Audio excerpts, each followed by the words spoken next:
सोनिया जी से लेकर खरगे जी तक बेल में है नहीं है? बेल में है ना। केवल हाई कोर्ट टेक्निकल मामले के वजह से स्क्वाश किया है।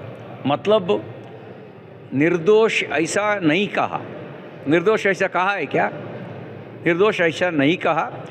टेक्निकल ग्राउंड पर चार्जशीट को स्क्वाश किया है। मतलब फिर आप एफआईआर दाखिल करके जांच करके फिर चार्जशीट डाल सकता है।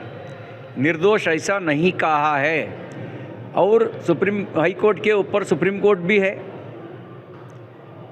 सुप्रीम कोर्ट ऐसा जजमेंट दिया नहीं। मतलब अभी भी आपराधित है, अभी भी दोषी है। क्लीन चिट दिया नहीं कांग्रेसियों के ऊपर। क्लीन चिट दिया है क्या?